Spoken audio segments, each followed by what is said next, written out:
परम भागवत जो अर्जुन है, उन्होंने भगवान श्री कृष्ण से यह प्रश्न किया कि भगवान, ऐसा साधक जो पूरा जीवन आपकी शरणागति के लिए प्रयास करता रहा, साधन को छोड़कर साधना में लगा रहा, यदि अंत समय में वह अपने योग से भ्रष्ट हो जाए तो उसका क्या होगा? क्या वह लोक परलोक दोनों से गिर जाएगा? क्या उसका एक बादल के समान नाश हो जाएगा? क्या जैसे बादल तेज हवाओं से छिन्न भिन्न होकर अपने अस्तित्व को खो देता है, क्या ऐसा उस साधक के साथ भी होगा? आपको क्या लगता है कि यहाँ भगवान क्या कहने वाले हैं? आप इस पर थोड़ा सा चिंतन करिए और कमेंट करके बतलाइए कि यहाँ तक यह आपको समझ में आ रहा है या नहीं। इसके बाद भगवान श्री कृष्ण अर्जुन के सभी प्रश्नों का उत्तर देने के लिए, संशयों का उत्तर देने के लिए, भगवान यहाँ पर वह जो योग भ्रष्ट साधक है उसकी गति को बतलाते हैं।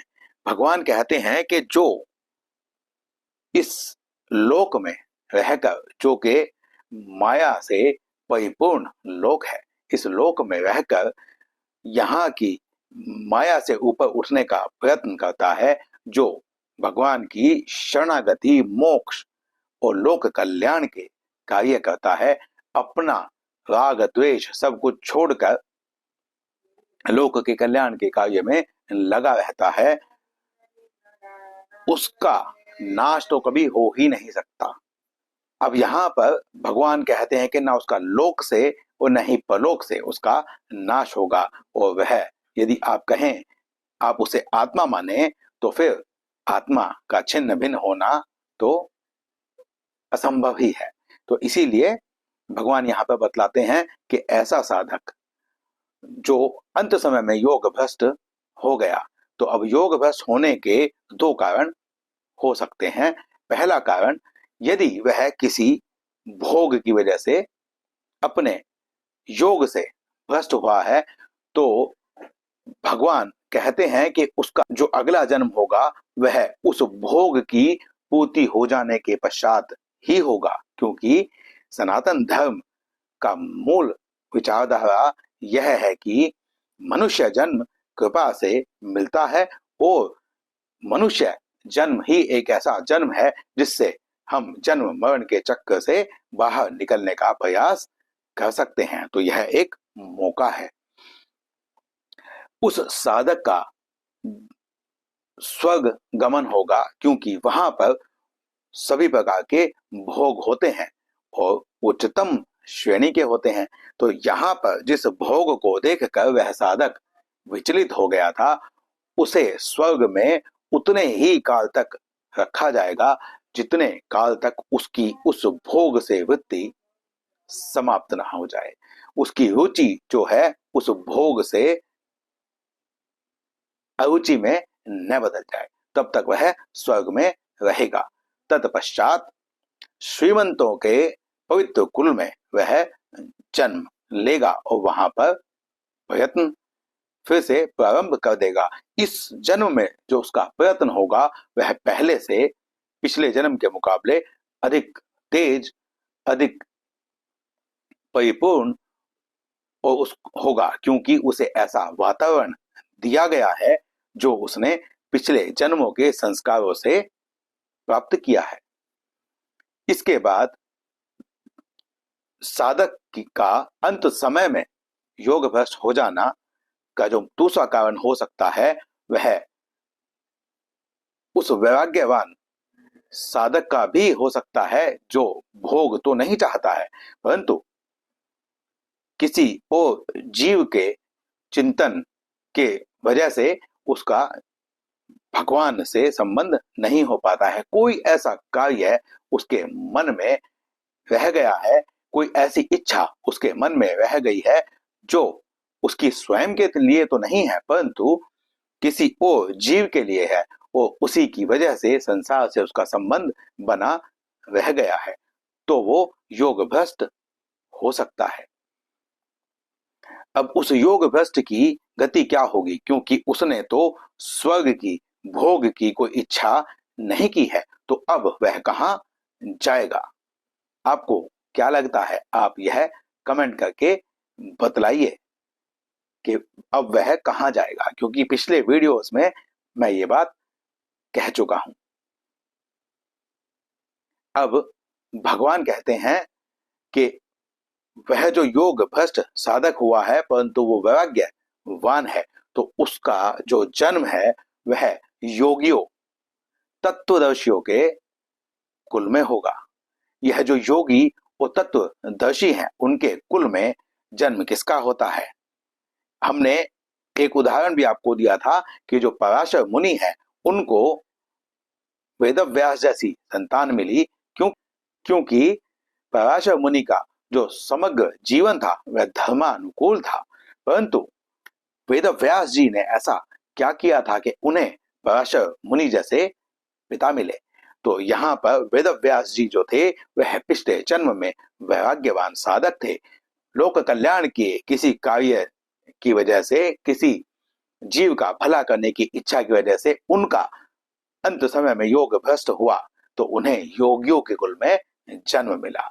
तो यहाँ हम इस सर्कल को भी पूरा कर रहे हैं कि किसका जन्म कहाँ पर होगा, यह उसके पूर्वजनित जो कर्म है, जो संस्कार है, उस पर निर्भर करता है। तो लोग कहते हैं कि ब्राह्मण के कुल में जन्म, जो लोग जन्मना कहते हैं कि जन्मना ब्राह्मण, तो वहां पर उसको जो जन्म मिल रहा है वह उसके पूर्व जन्म के संस्कारों से मिल रहा है। अब यहाँ पर एक प्रश्न उत्पन्न होता है कि जो ब्राह्मण है वह अपने पथ से विचलित क्यों हो जाता है? क्योंकि सनातन धर्म की जो मूल विचारधारा है वह यह बतलाती है कि कर्म करने की जो स्वतंत्रता सनातन धर्म में है वह किसी भी और मार्ग में, मत में, पंथ में, संप्रदाय में, कल्ट में, रिलीजन में नहीं है। तो यहाँ पर भगवान ने जन्म तो दे दिया है, परंतु यहाँ पर वह जो कर्म करेगा उसके अनुसार ही उसकी गति बनेगी और वह अपने वर्ण को पूर्ण कर पाएगा। ब्राह्मण के कुल में जन्म ले लेने से वह सिद्ध योगी नहीं हो जाता है। उसे वहां पर वह सब कर्तव्य कर्म करने होते हैं जो एक ब्राह्मण के निहित विहित कर्तव्य हैं, जो उस के वर्ण के स्वधर्म हैं। इसीलिए तो यहाँ पर वेदव्यास जी ने पराशर मुनि के घर में जन्म लिया। तो अब पराशर मुनि के कुल में जन्म लेने से वेदव्यास जी जो हैं उनका जो कल्याण है वह और भी द्रुत गति से चलेगा। इसका मुख्य कारण यह है कि वेदव्यास जी जैसे जो ऋषि हैं उनको एक ऐसा वातावरण मिला जहां पर उनके जो पिता हैं वो तत्वज्ञानी हैं, उनके कुल में सभी योगी और तत्वज्ञानी हैं। तो वहां पर वह कुछ भी पढ़ना समझना चाहें तो उन्हें वैसा वातावरण मिलेगा, उन्हें समझाने वाले मिलेंगे, उनका ऐसा मार्गदर्शन करने वाले मिलेंगे जिससे कि वह बहुत तेज गति से मोक्ष को, परम पद को, अपने लक्ष्य को प्राप्त कर सके, जिस लक्ष्य को पाने में वो पिछले जन्म में चूक गए थे, योग भ्रष्ट हो गए थे। अब जो मुख्य श्लोक आता है वहां पर हम आपको यह बतलाएंगे कि एक एक शब्द का क्या अर्थ हो सकता है, होना चाहिए और कहां कैसे उसका अर्थ निकालें ताकि संपूर्ण विचारधारा के साथ में उसका सामंजस्य हो सके। हम आपको नाम लेकर भी बता सकते हैं कि कहां पर अर्थ करने में, भाष्य करने में चूक हो गई है, परंतु वह बहुत बड़े बड़े ज्ञानी महापुरुष हैं तो नाम लेना सही नहीं रहेगा। यदि आप जानना चाहें तो आप स्वयं अध्ययन करने का प्रयत्न करें। अब यहाँ पर जो 45वां श्लोक है छठे अध्याय का, वहां पर कहा गया है कि प्रयत्न करता हुआ योगी, तस्माद्य तमानस्तु योगी ऐसा कहा गया है।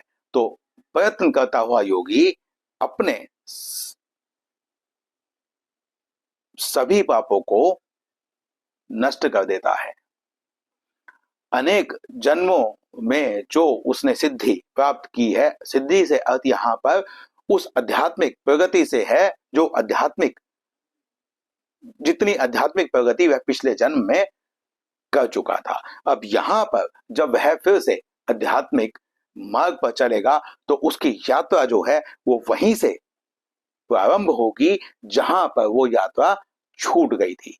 ऐसा नहीं है कि उसे फिर से शुरू से प्रारंभ करना पड़ेगा। तो अनेक जन्म संसिद्धस्ततो याति परांगतिम, यहाँ पर ऐसा कहा गया है। तो यह इस श्लोक में प्रयत्न करता हुआ योगी कहा गया है, परंतु मेरी आपत्ति यह है कि जन्म लेने भर से जो साधक पिछले जन्म में योग भ्रष्ट था वह इस जन्म में योगी कैसे हो सकता है बिना कुछ प्रयत्न करे। अब यहाँ पर प्रयत्नाद्यतमानस्तु योगी यदि कहा गया है तो प्रयत्नात् का अर्थ होता है कठोर, बहुत अधिक प्रयत्न करने वाला। फिर कहते हैं यतमान, जो प्रयत्न में लगा हुआ है, बहुत कठोर प्रयत्न में लगा हुआ है योगी। अब यहाँ पर योगी कहकर प्रयत्न करता हुआ योगी, अगर हम यह अर्थ करें तो इस श्लोक का अनर्थ अर्थ हम कर लेंगे। यहाँ पर अनेक जन्म की शुद्धि, अनेक जन्म में जो उसकी बुद्धि बनी थी, जो उसकी आध्यात्मिक प्रगति हुई थी, उससे उसका साधक का संयोग हो जाएगा और फिर वह कठोर प्रयत्न करता हुआ अनेक जन्मों के जो पाप हैं, जो किल विषह शब्द यहाँ पे आया है, संशुद्ध किल विषह शब्द आया है, तो संशुद्ध जो शब्द आया है वह नष्ट अर्थ में आया है कि जितने भी पाप इकट्ठे हो रखे हैं उन पापों को नष्ट कर देगा। कौन? वह जो योग भ्रष्ट साधक है, योगी नहीं, क्योंकि पिछले जन्म में वह योग भ्रष्ट है। इस जन्म में जन्म लेते ही यदि उसे योगी कह दिया जाए तो यह व्यवस्था समाप्त हो जाएगी। ये सनातन धर्म का मूल विचारधारा जो है उसको ठेस पहुंचाएगी। तो यहाँ पर उस साधक की ही बात चल रही है जो साधक पिछले जन्म में योग भ्रष्ट हुआ था, परंतु उसे यहाँ पर जन्म मिला है ताकि वह फिर से उस लक्ष्य को प्राप्त कर सके। तो प्रयत्न करता हुआ अपने सभी पापों को नष्ट कर देगा और अनेक जन्म में जो उसकी बुद्धि बनी थी, आध्यात्मिक जो प्रगति हुई थी, वहीं से वह प्रारंभ करने के पश्चात वह योगी, अब यहाँ ततो जो शब्द आया है वह तत्पश्चात के लिए आया है। जब यह सब वो साधक कर लेगा, वह प्रयत्न कर लेगा, पापों को नष्ट कर लेगा, अपनी बुद्धि को पालेगा, उसके बाद वह योगी याति परांगतिम, उस परम गति को प्राप्त करेगा जो योगी की गति है।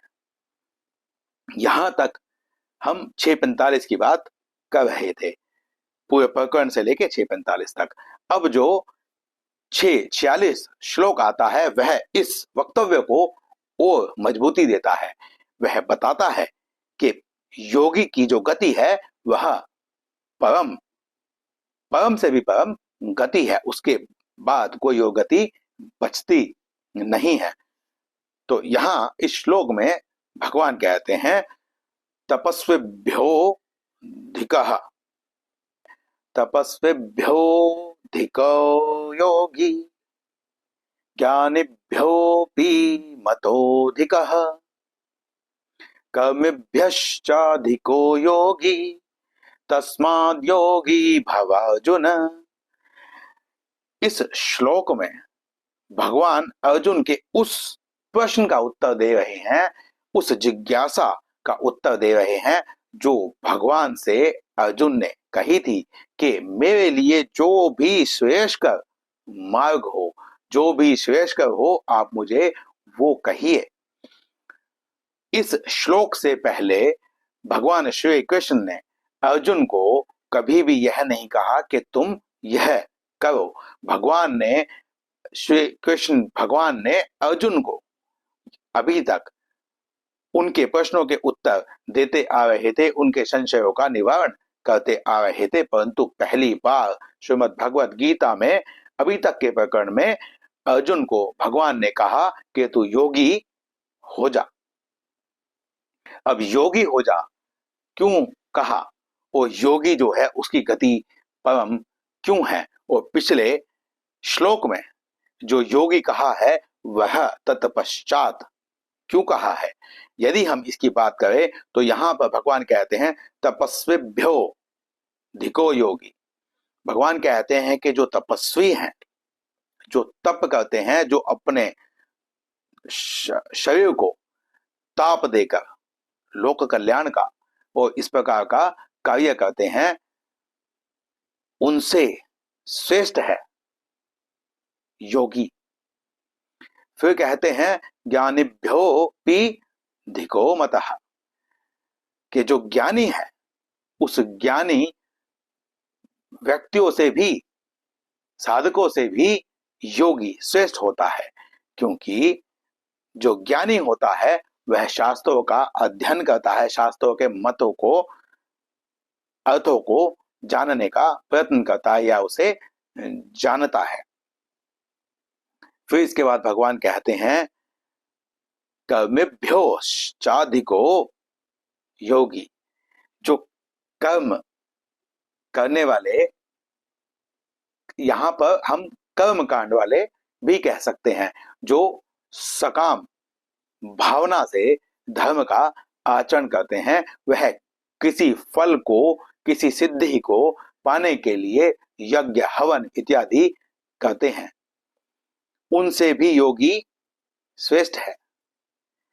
अब यदि हम सकाम भावना भी हटा दें तब भी हम कहें कि ज्ञानिभ्यो, ज्ञानियों से, तपस्वियों से, और कर्म योगी भी यदि हम कहें, कर्म योगियों से, जो कर्म योग का निष्काम भाव से जो कर्म करते हैं, उनसे भी योगी श्रेष्ठ है।